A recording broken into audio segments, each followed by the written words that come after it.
Ahora vamos a ver la última parte de técnicas espectroscópicas de caracterización de sólido. Vamos a ver técnicas un poco más sofisticadas y costosas todavía que las que vimos hasta recientemente. Las técnicas estas se engloban todas dentro del nombre espectroscopía de absorción de rayos X. Las siglas en inglés son SAS y ese sería el nombre en inglés. Más generalmente se las conoce como técnicas de sincrotrón y las dos más importantes son estas de acá, XANES y EXAFS, que ya vamos a ver qué significa cada una de esas siglas. Son técnicas muy poderosas para estudiar la estructura local alrededor de prácticamente cualquier elemento de la tabla periódica que esté presente en una muestra, a excepción de los elementos más livianos que siempre son más dificultosos para estudiar. ¿Qué puede ver este tipo de técnicas? Pueden distinguir, diferenciar, identificar a los elementos que están presentes en la muestra. Pueden también dar información sobre el estado de oxidación de esos elementos y puede ver la concentración e identidad de los vecinos más cercanos a ciertos elementos, hasta unos 5 Armstrong. Con esto estoy justamente viendo entonces la estructura local, que es a lo que me refería aquí arriba. Supongamos que en una muestra haya hierro. Estas técnicas van a poder decir que hay hierro, cuál es el estado de oxidación y van a poder decir cuáles son los átomos, los vecinos más cercanos a esos átomos de hierro en la muestra. Supongamos que esos átomos de hierro estén rodeados por átomos de oxígeno, nos va a poder decir a qué distancia se encuentran los átomos de oxígeno de ese hierro y en qué disposición espacial respecto a la posición del hierro se encuentran esos átomos de oxígeno. O sea que en definitiva vamos a estar viendo el número de coordinación de los elementos. Y a su vez, después nos podemos parar en los oxígenos que tiene la muestra y nos va a decir cuáles son los hierros vecinos más cercanos y en qué posiciones se van a encontrar respecto del oxígeno, etcétera, etcétera. Y con eso se va a poder reconstruir o construir la estructura de todo el sólido. Además, cuando se trabaja con estas técnicas se pueden detectar hasta concentraciones trazas si se quiere hacer algo de química analítica y se puede trabajar tanto con sólidos cristalinos, sólidos amorfos, líquidos y sustancias absorbidas. Para trabajar con estos equipos se necesitan hacer espectros de absorción de rayos X. Sería lo mismo que un espectro UV visible donde uno va variando la longitud de onda o la energía de la radiación incidente y va midiendo la absorbancia. Para hacer un espectro de absorción UV visible, acá sería lo mismo, se hace un espectro de absorción pero en los rayos X. Para poder generar rayos X sintonizables, o sea, cuya longitud de onda y energía puede ser controlada y conocida, se necesita un sincrotrón. Un sincrotrón es un acelerador de partículas, electrones por un campo magnético. Y acá tenemos, les presento un sincrotrón. Todas esas cosas chiquitas que ven ahí, puntitos, son autos. Esas son calles, eso es un edificio y esta es la fuente de rayos X. Este es el sincrotrón, este que está en Inglaterra. Costo de construcción más o menos unos 500 millones de dólares. Miren entonces que no es un equipo que uno lo pueda tener en su oficina, son equipos extremadamente grandes, extremadamente costosos, en general los tienen un país o un grupo de países y los grupos de investigación van a hacer sus experimentos a ese sincrotrón. Acá tenemos otro, de nuevo una foto, acá ven montañas, esos son los Alpes, eso es un río, y acá está el sincrotrón que está en Grenoble, por ejemplo, en Francia. Y acá uno más pequeño, en Sudamérica tenemos uno en Campinas, en Brasil, es más pequeño que lo que estamos viendo, pero funciona perfectamente y se pueden hacer muchísimas cosas. Quizás algunas no se puedan hacer como en los otros más grandes, pero con este se puede trabajar muy bien y hay gente de aquí, de Argentina o de Bahía Blanca, que viaja cuando necesita para hacer experimentos en el sincrotrón de Brasil. También están apareciendo ahora equipos un poco más pequeños, que se pueden instalar en alguna oficina más o menos grande. Se pueden hacer menos cosas con esos equipos, pero ya se está empezando a trabajar con equipamiento más pequeño en este tipo de técnicas. Aquí les muestro un mapa de dónde están los sincrotrones en el mundo. En el hemisferio sur estamos un poco escasos, son los puntos rojos, las ubicaciones de los diferentes sincrotrones. Tenemos uno en Australia y hay otro en Brasil, el que les dije recién, y después el resto está en el hemisferio norte. En Europa hay varios, Estados Unidos también tiene varios, juntamente con Canadá. Japón y Corea del Sur tiene varios, China tiene 3 o 4, etcétera, etcétera. O sea que nos están faltando sincrotrones aquí en Sudamérica y en el hemisferio sur. ¿Cómo trabaja un sincrotrón? Este sería un esquema, vieron que tenía forma de anillos en todos los casos, empieza con un cañón de electrones y un acelerador lineal, después tiene un anillo más pequeño y termina teniendo un anillo más grande. Vamos a ir viendo uno por uno qué es lo que va haciendo cada una de esas cosas. En esta primera parte, acá en la punta, tenemos un cañón de electrones. ¿Qué podría ser un cañón de electrones? Como lo que tienen los microscopios electrónicos. Es un cátodo a alta temperatura, produce electrones que son acelerados por campos eléctricos y se genera un haz de un espesor del tamaño de un cabello más o menos. Y la energía que adquieren los electrones aquí son de 50 a 100 kiloelectronvoltios. Son las energías que se obtienen en un microscopio electrónico de transmisión o un microscopio electrónico de barrido. Con eso se empieza. Luego, ese haz de electrones pasa a lo que está en violeta acá, este rectángulo, que es el acelerador lineal. Se aceleran los electrones y con microondas y ondas de radio se corta al haz de electrones en pulsos que contienen unos 300 millones de electrones que viajan al 99,999% de la velocidad de la luz. Fíjense la energía que ya adquirieron los electrones acá en este acelerador lineal, que están llegando prácticamente a la velocidad de la luz.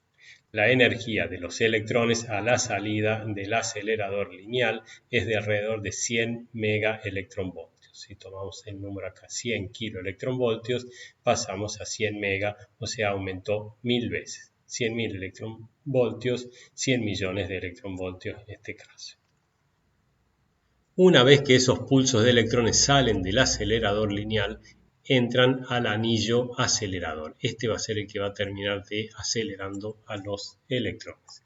Con campos magnéticos y ondas de radio se hace viajar a los electrones en círculos y se aumenta aún más la energía a 3 gigaelectronvoltios. Pasamos acá de 100 mega, 10 veces más sería 1 giga y 3 veces más, o sea, 30 veces más le aumenta la energía a los electrones. Ya los electrones en esos pulsos tienen energías entonces de 3 gigaelectronvoltios.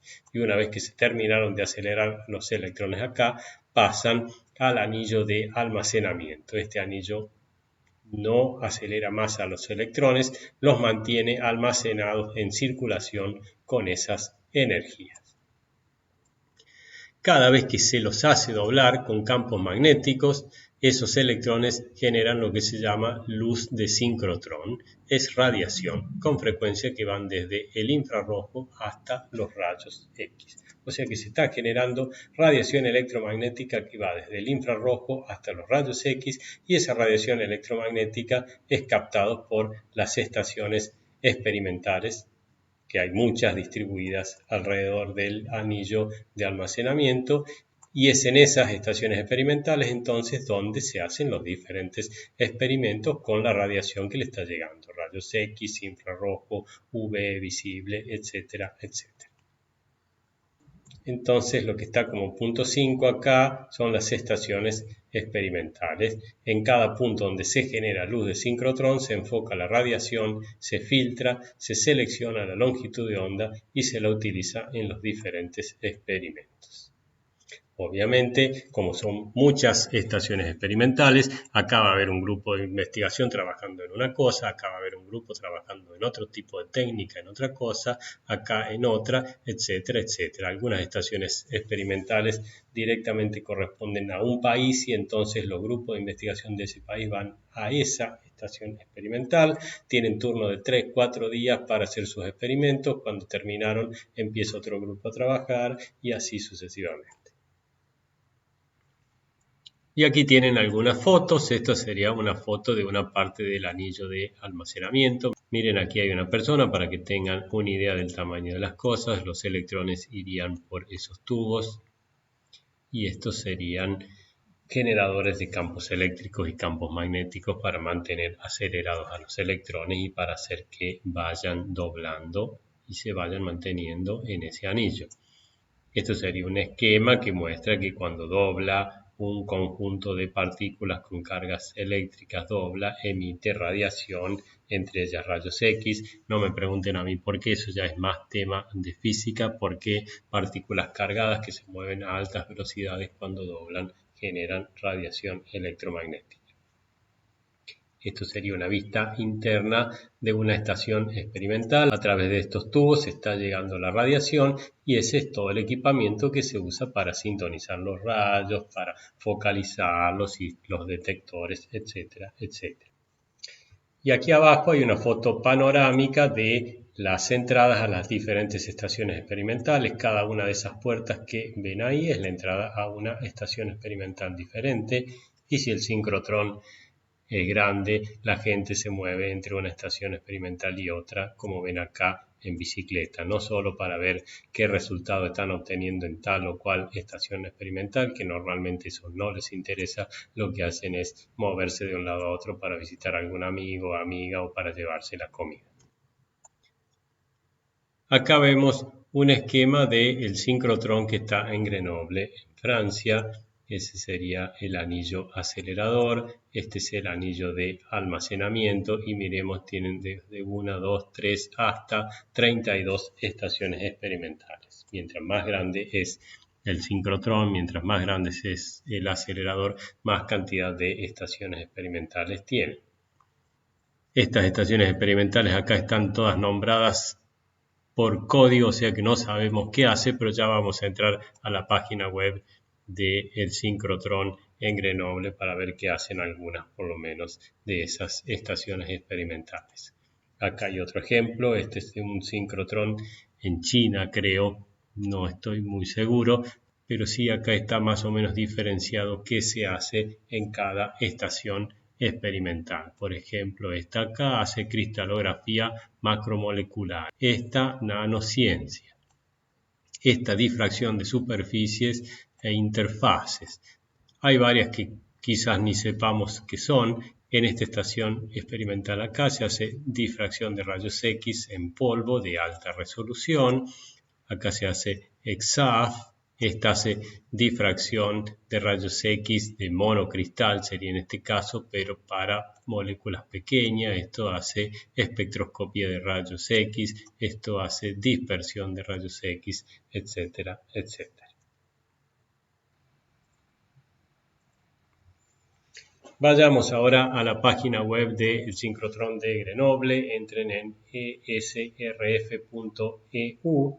Esta es una foto parecida a la que les mostré recién con el sincrotrón y la ciudad de Grenoble. Acá se ve parte del anillo acelerador y con todo el equipamiento electroimanes y ese tipo de cosas. Y acá estarían dos personas en una estación experimental haciendo algunos experimentos. Vamos a meternos en alguna estación experimental para ver qué hace cada una de ellas.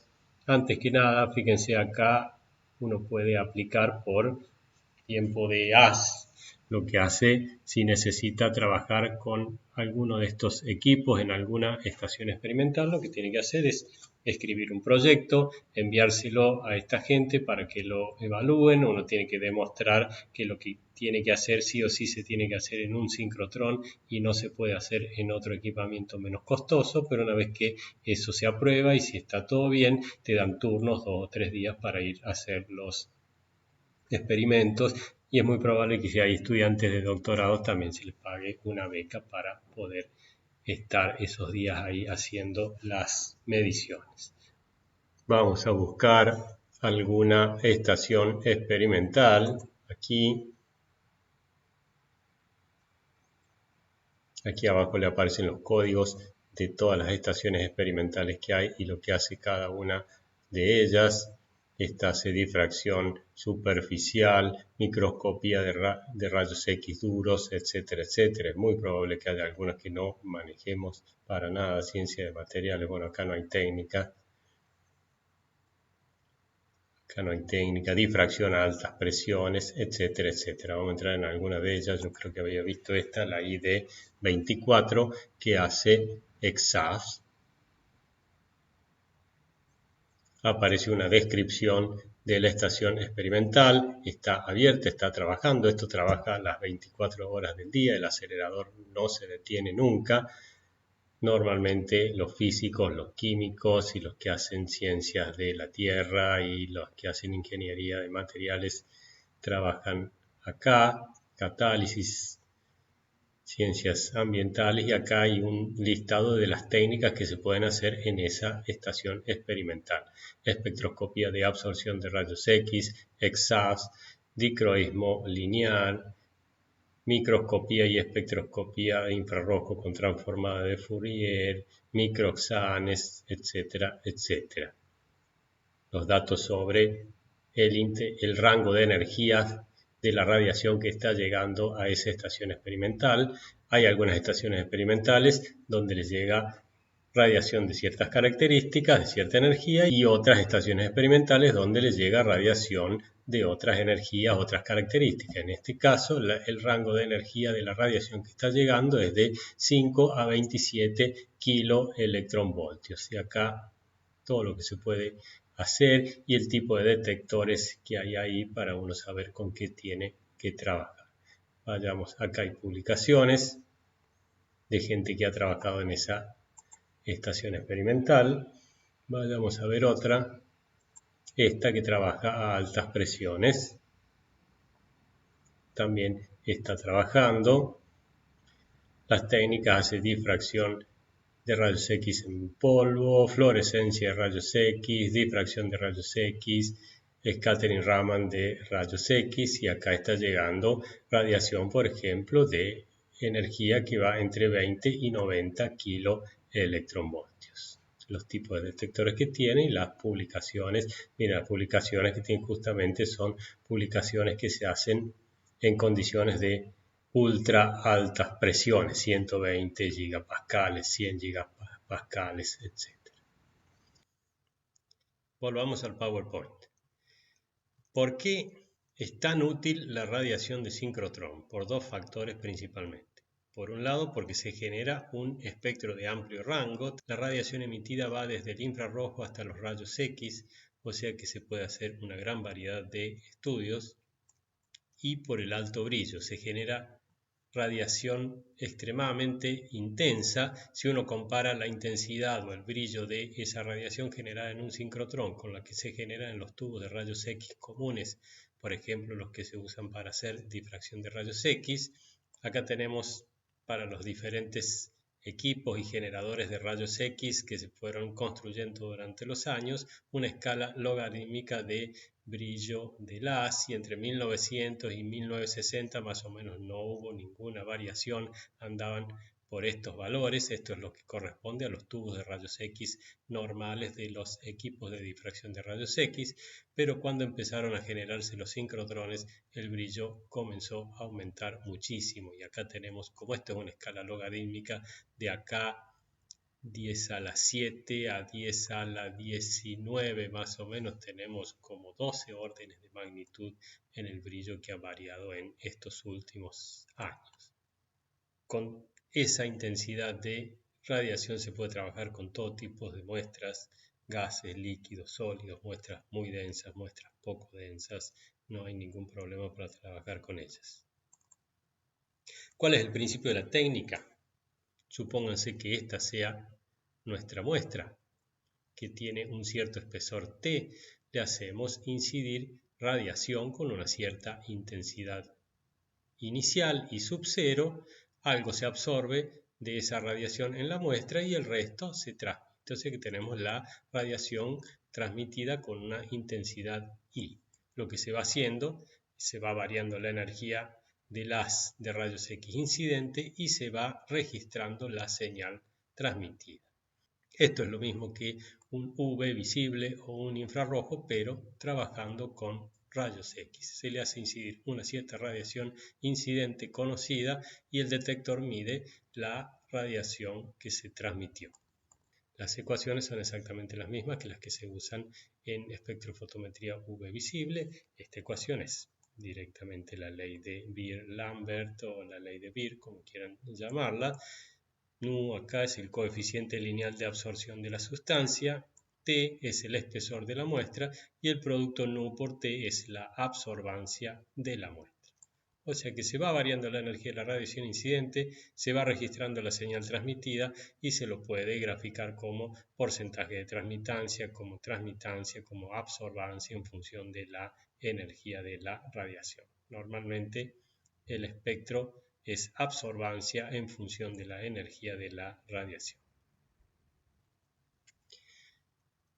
Y así es como se ve un espectro general de absorción. Supongamos que tenemos una sustancia o un metal que tenga un solo tipo de elementos en nuestra muestra. Estamos graficando coeficiente de absorción en función de la energía de la radiación incidente. Acá estamos moviéndonos entre 1 kiloelectronvoltios y 1000 kiloelectronvoltios.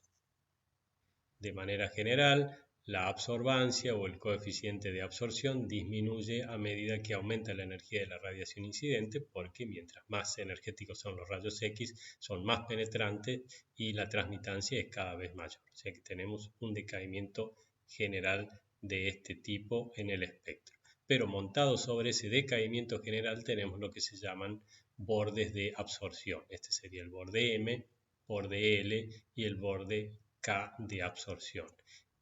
Este borde de absorción acá M corresponde nada más ni nada menos que a los rayos X que están arrancando electrones de la capa M, el tercer nivel energético de este elemento. Entonces la energía de los rayos X se usa para arrancar electrones de ese nivel y se produce un salto, un borde en la absorción. Después tenemos un decaimiento general de nuevo. Y cuando la energía es suficientemente grande como para empezar a arrancar electrones del segundo nivel, se produce otro borde de absorción y luego la energía pasa a ser suficientemente grande como para arrancar electrones de la capa K. El nivel 1 sería electrones del orbital 1s. Se produce de nuevo otro borde de absorción. Ya con esto, viendo estos tres bordes de absorción, ya podemos identificar sin ningún problema el elemento que está presente ahí, porque no hay ningún elemento que tenga energía de los electrones en la capa M, L y K, igual que los que tiene este elemento aquí. Entonces, cada borde de absorción corresponde a un nivel energético diferente. Este es el esquemita que ya habíamos visto en alguna clase anterior para los diferentes niveles energéticos, la capa K, la capa L, M, N, etc. Y acá está un poquito más simplificado para ver la parte de absorción, pero también tenemos capa K, L y M en este caso. Como los electrones de la capa M son más externos, están unidos más débilmente al núcleo del átomo, salen a energías inferiores. Luego son arrancados los electrones del segundo nivel de la capa L y por último son arrancados los electrones del nivel 1 del orbital 1s, que son los que están unidos más fuertemente al núcleo. Y cada uno de esos procesos genera los bordes de absorción M, L y K. Miren acá, supongamos que estamos en el borde de absorción K, estamos generando huecos en el orbital 1s y por lo tanto todas estas transiciones que veíamos antes desde niveles superiores hacia el nivel 1 ocurren y acá se generan rayos X, se van a generar electrones OY, se van a generar fotoelectrones, etcétera, etcétera. O sea que con estas técnicas se podría hacer XPS, se podría hacer espectroscopía OY, se podría hacer fluorescencia de rayos X, y es muy probable que en algunos sincrotrones, en algunas estaciones experimentales, se hagan ese tipo de estudios. Lo que sí, en este caso los estudios van a dar muchísima más información porque la radiación incidente es mucho más intensa, o sea que van a ser mucho más sensibles que en las espectroscopías XPS, fluorescencia de rayos X o espectroscopía OY convencionales. Como les dije, cada elemento tiene sus bordes de absorción característicos, por lo tanto, esta técnica puede identificar a los elementos presentes en la muestra. Acá está ejemplificado solamente para los bordes de absorción K para diferentes elementos desde cromo a zinc, y miren bien cómo cambian las energías de los bordes de absorción, porque la energía de los electrones 1s del cromo es diferente a la de los es el manganeso, el hierro, cobalto, etc. Por lo tanto, se los puede identificar sin ningún problema. Ni hablar si estamos midiendo tanto los bordes de absorción K conjuntamente con los L y los M, como veíamos recién, ahí no va a haber ninguna duda en la identificación. Pero muchísima más información uno puede obtener a partir de estos espectros de absorción de rayos X si uno amplía la escala y se mete más en detalle en ver cómo es el borde de absorción y todas las oscilaciones estas que están apareciendo aquí después del borde de absorción. Diferentes regiones entonces pueden ser observadas cuando uno mira más en detalle el espectro. El estudio de cada una de ellas, de estas regiones, corresponde a una técnica diferente. Aquí tenemos una parte de un espectro de absorción con la escala ampliada, nos estamos moviendo entre 8100 y 9100 electronvoltios, estamos en el borde de absorción de un cierto elemento. Si miramos únicamente esta parte del borde de absorción y analizamos la forma y la estructura de ese borde de absorción, lo que estamos haciendo es XANES o NEXAF, que las dos siglas significan lo mismo. Es estudiar la estructura cercana al borde de absorción de rayos X. XANES o NEXAF nos permiten deducir, aparte de qué elemento es el que está absorbiendo radiación a esas energías, nos permite conocer el estado de oxidación del elemento y obtener información sobre la estructura molecular y la estructura electrónica. Miren, estos dos espectros son dos bordes de absorción que corresponden al cromo.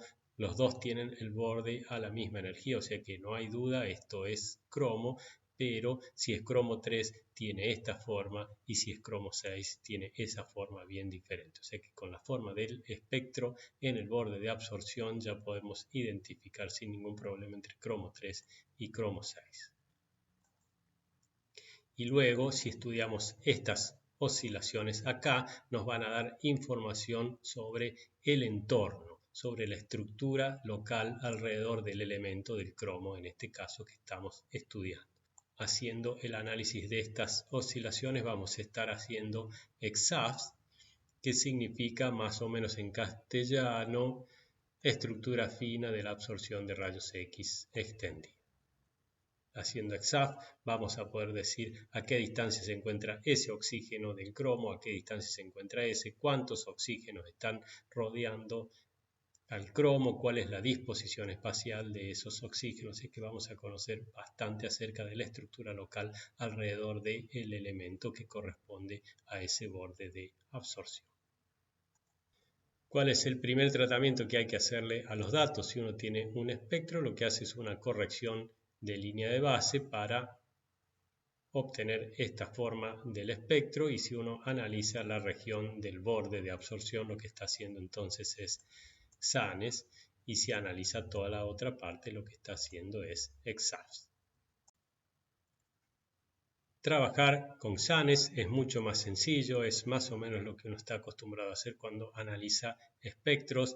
Uno trabaja con estándares, por ejemplo, estándares de cromo 3, estándares de cromo 6, diferentes compuestos con cromo 3, cromo 6, cromo 0, y compara la forma del espectro que uno obtuvo experimentalmente con la forma del espectro de los estándares, y entonces ahí puede deducir qué tipo de especies está teniendo.